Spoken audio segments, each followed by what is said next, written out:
20 जनवरी 1969 America के 37 president बनते हैं रिचर्ड निक्सन, और प्रेसिडेंट निक्सन के टेन्योर में हेनरी किसिंजर को नेशनल सिक्योरिटी एडवाइजर बनाया जाता है। अब आप इन दोनों कैरेक्टर के नाम जरा ध्यान से याद कर लो, क्योंकि इन दो लोगों की स्टोरी बहुत ही जबरदस्त है और सुनने में आपको बड़ा मजा आएगा भाई। हेनरी किसिंजर जो आगे जाके अमेरिका के सेक्रेटरी ऑफ स्टेट बनने वाले थे। अब इन भाई साहब ने ये कहा था, इंदिरा गांधी के ऊपर ये कॉमेंट करी थी कि वो एक बिच है, और इंडियंस को उन्होंने बास्टर्ड बुलाया था, और वही प्रेसिडेंट निक्सन ने इंदिरा गांधी को ओल्ड विच बुलाया था। अब इन दोनों लोगों की स्टोरी बड़ी कमाल की है, तो इन दोनों लोगों की स्टोरी बड़ी इंटरेस्टिंग होने वाली है। और हेनरी किसिंजर को कहते हैं कि इसने अमेरिका की फॉरेन पॉलिसी को शेप करा है, तो स्टोरी के लिए तैयार हो जाइए, मजा आने वाला है भाई। तो निक्सन जब प्रेसिडेंट बनते हैं तो उन्हें पता था कि उनके जो प्रेडिसेसर थे Lyndon B Johnson, White House के ऑफिस में उन्होंने टेप रिकॉर्डर लगा रखा है, ताकि व्हाइट हाउस के अंदर जो भी मीटिंग होती है तो उन सबको रिकॉर्ड किया जा सके। उसके अलावा टेलीफोन को भी रिकॉर्ड किया जाता था।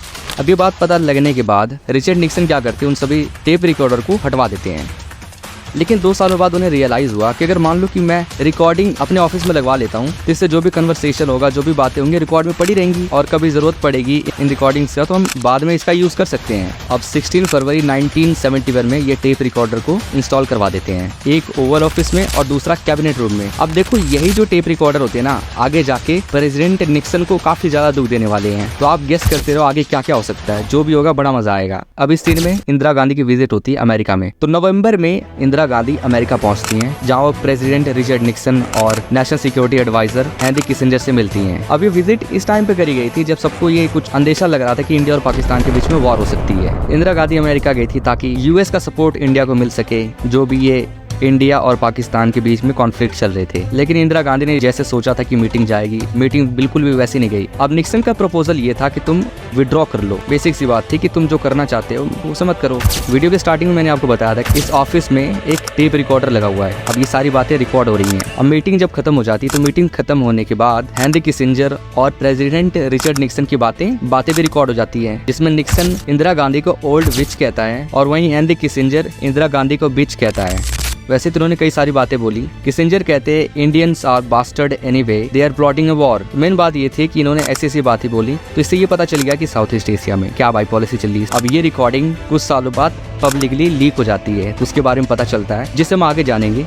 तो आप जरा ध्यान से सुनते रहो, मजा बहुत आएगा। 1972 में वाटरगेट स्कैंडल होता है। अब ये स्कैंडल क्या होता है अभी हम जानते हैं। अब इसी स्कैंडल में ये जो रिकॉर्डिंग होती है वो बाहर निकल के आती है। अब इस स्कैंडल में हुआ ये, प्रेसिडेंट निक्सन से जुड़े कुछ लोग थे जो चाहते थे प्रेसिडेंट निक्सन को री इलेक्शन में फायदा करवाना, लेकिन उनका प्लान तो फेल हो गया। क्योंकि हुआ ये डेमोक्रेटिक नेशनल कमेटी के हेडक्वार्टर में गए। अब ये जो कमेटी थी, तो जो डेमोक्रेटिक पार्टी होती है उसकी, डेमोक्रेटिक पार्टी की ऑफिशियल गवर्निंग बॉडी थी। अब ये लोग क्या करने गए थे, जो हेडक्वार्टर था वहाँ पे जाकर वहाँ के जो टेलीफोन थे उन्हें टैप करने की कोशिश करी। उसके अलावा जो निक्सन के ओपोनेंट हो सकते हैं उसकी इन्फॉर्मेशन निकालना चाहते हैं, ताकि अगर मान लो कि इलेक्शन होता है तो उससे क्या फायदा हो सकता है। लेकिन ये सारी बातें तो बाद में पब्लिक में आ गई। अब पब्लिक में ऐसे आई तो मैंने आपको बताया था कि इनके ऑफिस में एक टेप रिकॉर्डर लगा हुआ था। अब रिकॉर्डिंग में पता ये चला कि निक्सन वाटरगेट के ऊपर जो इन्वेस्टिगेशन चल रही है उसको दबाने की कोशिश कर रहे हैं, और इसमें FBI से भी ये कम्युनिकेट कर रहे हैं उसका चक्कर में। अब ये बातें जब पब्लिक आती हैं तो इंदिरा गांधी के ऊपर जो इन्होंने बातें करी थी वो सारी बातें भी बाहर निकल कर आती हैं। अब इसके चक्कर में जो पब्लिक का ट्रस्ट था इनके ऊपर से हट गया। अब रिचर्ड निक्सन अमेरिका के पहले प्रेसिडेंट होते हैं जिसके ऊपर इम्पीचमेंट का प्रोसेस स्टार्ट होता है। अब निक्सन ने सोचा कि अब ये लोग मुझे व्हाइट हाउस से लात मार के बाहर निकाले, इससे अच्छा मैं खुद ही रिजाइन दे देता हूँ। और अगस्त 1974 में रिचर्ड निक्सन रिजाइन कर देते हैं और गेराल्ड फोर्ड अमेरिका के अगले प्रेसिडेंट बनते हैं। लेकिन निक्सन के रेजिग्नेशन के बाद भी हेनरी किसिंजर गेराल्ड फोर्ड के एडमिनिस्ट्रेशन में नेशनल सिक्योरिटी एडवाइजर और सेक्रेटरी ऑफ स्टेट दोनों ही पद को संभालते हैं। लेकिन मेनली इसका जो रोल होता है वो फॉरेन पॉलिसी में काफी ज्यादा लिया जाता है। ये उसी के एफर्ट थे जब 1972 में प्रेसिडेंट निक्सन पहली बार कोई अमेरिकन प्रेसिडेंट चाइनीज सॉइल पे गया हुआ था, और इस चीज में भी किसिंजर का काफी बड़ा हाथ होता है। उसने चाइना के साथ अमेरिका के रिलेशन को नॉर्मलाइज करा। अब वो किसिंजर ही थे जिसने वियतनाम वॉर को स्टार्टिंग में तो सपोर्ट करा और बाद में रोकने की भी कोशिश करी। क्योंकि किसिंजर सेक्रेटरी ऑफ स्टेट था तो वो हायर डिसीजन मेकिंग में इन्वॉल्व थे। और 1973 में पेरिस पीस अकॉर्ड साइन होता है जिसमें उसका सेंट्रल रोल होता है। वही अमेरिका की मिडिल ईस्ट पॉलिसी में इनका रोल है। इन्हें नोबेल प्राइज मिला हुआ है। तो रिसेंटली इनकी 100 साल होने पर डेथ हो गई। तो ये सारी बातें हो रही है। तो इस वीडियो में बस इतना ही। देखने के लिए धन्यवाद।